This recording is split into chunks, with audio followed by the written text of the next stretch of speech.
Ya, mulai Rob. Oke, Assalamualaikum warahmatullahi wabarakatuh. Waalaikumsalam. Waalaikumsalam warahmatullahi wabarakatuh. Kita dari kelompok 5 yang beranggotakan Andi Alfian Adriawan dan Fira Nur Hikmawati dan saya sendiri Rofi Rezkin akan menjelaskan tentang cara instalasi InfluxDB di Ubuntu. Nah, jadi langsung aja ya cara-caranya yang akan dijelaskan. Langsung ke materinya dulu ya. Ke materinya dulu. Fira Nur Hikmawati. Untuk Fira Nur Hikmawati dipersilahkan. Nah, jadi InfluxDB itu merupakan sebuah time series database open source yang dikembangkan oleh Influx Data. Nah, InfluxDB itu biasanya digunakan untuk menyetor data-data timestamp secara masif, seperti DevOps monitoring, log data, application metrics, IoT sensor data, dan real-time analytics. InfluxDB berbasis push system, yang berarti aplikasi perlu mendorong data kepada sistem monitoring. Nah, InfluxDB memiliki model data yang terdapat key value sebagai label, yang disebut tags dan fields sebagai second level of labels data. Nah, InfluxDB supports timestamp data sampai ke resolusi nanosecond, serta InfluxDB support type data float 64, int64, bold, and string. Nah, selanjutnya kita akan menginstal InfluxDB di dalam Grafana. Jadi langsung saja. Yang pertama itu kita bisa lihat di website yang ini. Nah, di sini cara-cara instalasinya sudah ada. Jadi sebenarnya Influx database ini sudah ada di Grafana. Kita bisa lihat di sini. Kita masuk ke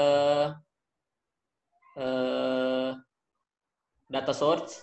Nah, di sini kan kalau kita buat baru data source-nya, di sini sudah ada Influx database. Cuma kalau kita buat sebelum kita konfigurasi InfluxDB-nya itu tidak akan bisa. Jadi kita harus melakukan konfigurasi pada InfluxDB. Caranya itu kita bisa buka di yang ini tadi, yang di website yang ini. Nanti saya akan simpan di deskripsi video. Nah, jadi yang pertama itu kita harus lakukan instalasi. Nah, di sini ada, kalau misalnya pakai Ubuntu dan Debian, yang ini kita bisa lihat step-stepnya di bawah. Kalau pakai Red Hat dan lain-lain, operating system yang lain bisa dilihat di sini. Nah, jadi di sini kita pakai Ubuntu. Nah, yang pertama itu kita masukkan komen yang ini.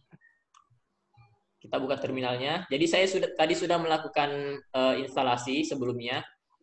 Nah, ini step-stepnya agak lumayan panjang. Nah, jadi kita masuk dulu di super user. Bentar ya, ada yang ketuk pintu.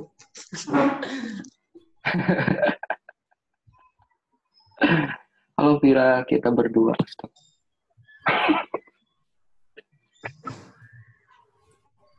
Itu asistensi gimana? Hah? Asistensi. Ya Allah, asistensi, woi. Mohon maaf ya, tadi ada tamu. Nah, lanjut ya. Jadi kita masuk dulu di super user. Sudah ditipe. Ya, komennya itu sudoku. Kemudian kita masukkan password. Kemudian kita langsung copy paste yang tadi, yang di browser. Kita minimize dulu, biar kelihatan. Nah, seperti ini. Nah, kita masukkan yang ini.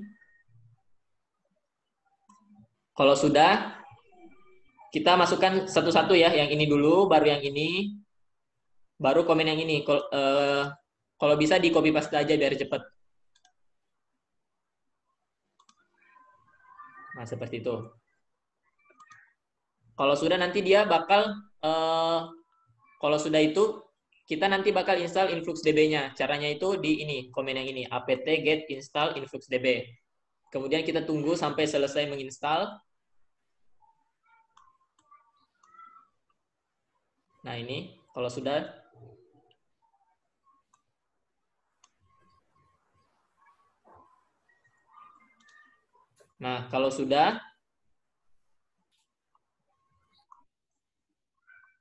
kita lakukan konfigurasi pada InfluxDB-nya. Nah, ini. Aduh.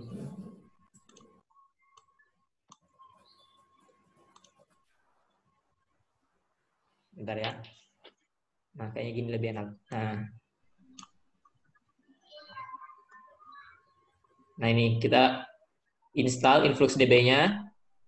Kalau sudah diinstal tadi, lakukan konfigurasi. Nah, komennya kita masukkan yang ini. Jadi nanti akan muncul seperti ini. Seperti ini. Kemudian masukkan yang ini.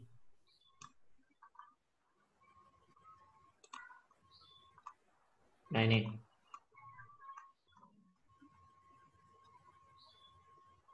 Kalau misalnya teman-teman belum install NetTools, teman-teman harus install lagi ya NetTools-nya.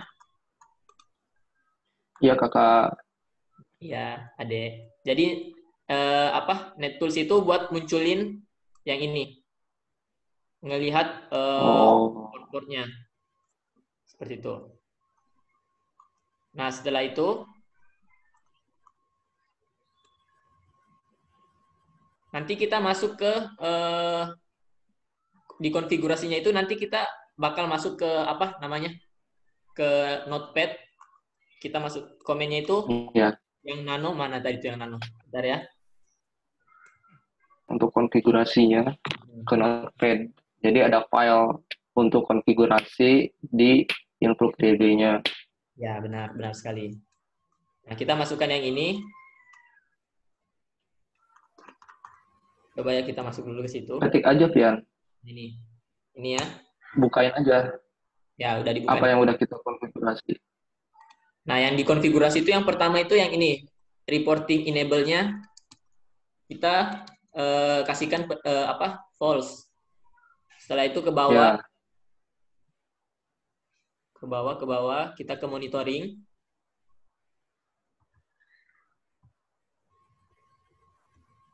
Nah, ini di monitor itu nanti dia yang ini, yang store enable ini dia nanti ada tanda pagarnya. Pagarnya itu dihilangin buat ngebuat perintah ini berjalan.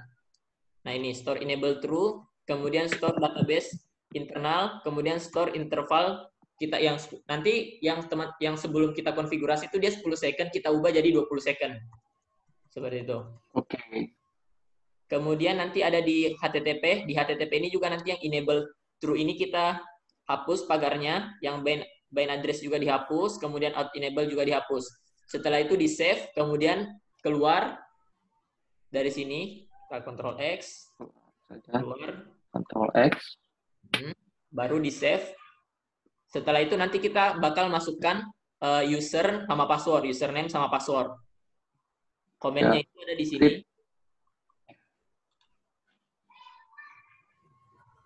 Nah, ini. Create user admin with password admin with all privilege. Kemudian kita show user. Nah, nanti kalau kita show user nanti bakal muncul di situ username sama password yang sudah kita buat. Nah, jadi ini user admin true. Kemudian kita bisa buat yang user baru yang guest, terus passwordnya guest, tapi dia tidak ada with all privilege. Jadi nanti pas kita show user itu dia adminnya bakal jadi false seperti ini. Oke. Jadi dia bukan admin. Jadi cuma user lain tapi bukan admin. Nah, kalau sudah kita restart tadi. Jadi sebelum dikonfigurasi tadi kita start dulu ya, service InfluxDB start, baru kalau sudah dikonfigurasi baru di restart pakai ini komen yang ini, service InfluxDB restart. Nah, kalau sudah di restart kita buat database, atau kalau misalnya ragu tadi udah kebuat username atau username sama passwordnya, bisa dicek lagi pakai show user. Nah, kemudian nanti bakal muncul di sini tadi yang sudah dibuat. Kemudian nanti kita bakal buat database. Kalau misalnya mau lihat list database yang sudah ada, kita klik saja di sini atau ketik saja show databases. Nanti bakal muncul di bawahnya database-database yang sudah ada. Nah, di sini sebelum saya buat database Grafana, di sini ada database Telegraph sama yang internal. Nah, kemudian saya buat database baru. Ini create database Grafana, saya buat namanya Grafana. Kemudian saya show database lagi. Kemudian nanti database-nya akan terbuat nih, Grafana. Oke, sudah itu di exit. Kalau sudah konfigurasinya sudah selesai, kita kembali masuk ke Grafananya. Wow. Nah, kita kembali ke Grafana. Ini kita buat baru. Kita ke home dulu. Karena kita sudah install Grafana, kita buat create data source. Nah, kita pilih yang install InfluxDB. Kita select. Nah, kemudian kita terserah teman-teman mau namakan apa. Kalau saya InfluxDB kelompok berapa, Rob? 5. Kelompok 5. Kelompok 5. Kemudian di sini kita masukkan HTTP. Untuk URL-nya tadi juga ada di sini. Kita bisa lihat di sini nih. Connected to HTTP localhost 8086. Kita masukkan localhost 8086. Nah, kenapa dia 8086? Karena yang URL itu dia support untuk yang HTTP. Nah, ini 8086. Kalau misalnya yang 88 itu dia untuk RPC service for backup and restore. Nah, seperti itu. Kemudian tadi database-nya Grafana. Kemudian usernya admin, kemudian passwordnya juga admin. Kemudian intervalnya 20 second. Oke, kalau sudah kita save and test saja. Nah, jadi sudah berhasil ya. Data source is working. Nah, kemudian wow. Kita masuk ke home. Ke build a dashboard. Kita add query. Nah, kemudian query-nya kita ubah jadi yang sudah kita buat tadi, yang data source yang sudah kita buat, yaitu InfluxDB kelompok 5. Nah, ini. Nah, jadi sebelumnya pada praktikum sebelumnya kita juga sudah coba pakai Prometheus, tapi menurut kelompok kami InfluxDB lebih bagus daripada Prometheus. Kenapa, Fir? Lebih bagus? Atau Rob? Kira yang menjelaskan. Kira silahkan jelaskan kenapa InfluxDB lebih bagus daripada Prometheus. Bentar deh, ini kok nggak bisa gitu sih? Kok nggak bisa dikecilin ya layarnya ya? Rob. Jelasin dulu, Rob. Apa? Jelasin. Layarnya nggak bisa materinya di mana dikecilin. sih? Materinya di mana? Di grup. Oh. Nah, karena Rofi masih materinya, saya bakal jelaskan. Nah, jadi kenapa InfluxDB itu lebih bagus daripada Prometheus? Yang pertama itu dia InfluxDB itu memiliki resolusi pengolahan data sampai tingkat ketelitian nanosecond. Sedangkan Prometheus hanya dapat sampai millisecond. Kemudian dalam sisi compatible tipe data, InfluxDB mendukung tipe data float 64, integer 64, boolean, dan string. Sedangkan Prometheus hanya mendukung tipe data float 64. Nah, seperti itu. Kemudian ada dari segi delay pemrosesan data dan delay. Dari delaynya. Jadi delaynya itu adalah pemrosesan datanya untuk InfluxDB itu lebih baik. Nah, dalam pemrosesan data yaitu pada InfluxDB penulisan data dilakukan sehabis mendapatkan respon sukses dari pengiriman data kepada klien, sedangkan pada Prometheus terdapat buffer. Jadi ada penyimpan sementara lah buffer itu penulisan data setiap 5 menit sehingga akan ada kemungkinan data loss atau data hilang. Jadi pas buffer itu ada kemungkinan data hilang, padahal katanya dia itu setiap 5 menit. Makanya dia itu ada kemungkinan data hilangnya itu pas di buffernya.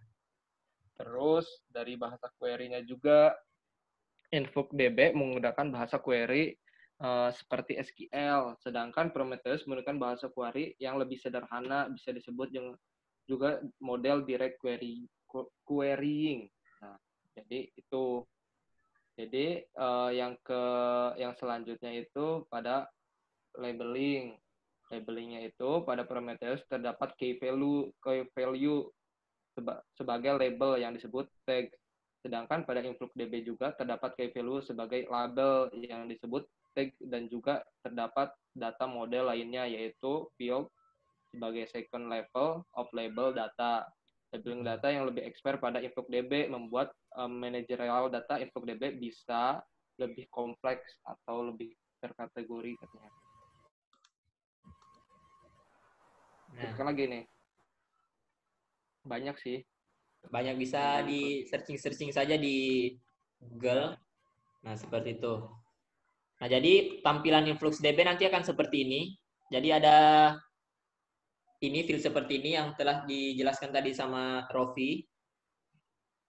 Kayak field dan lain-lain sebagainya. Teman-teman bisa otak-atik sendiri di sini. Nah, seperti itu. Mungkin seperti itu saja. Siapa tadi yang buka? Silahkan ditutup, Prof.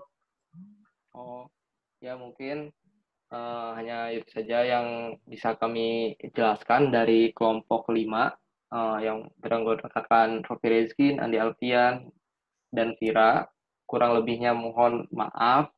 Wabillahi taufiq wal hidayah. Wassalamualaikum warahmatullahi wabarakatuh.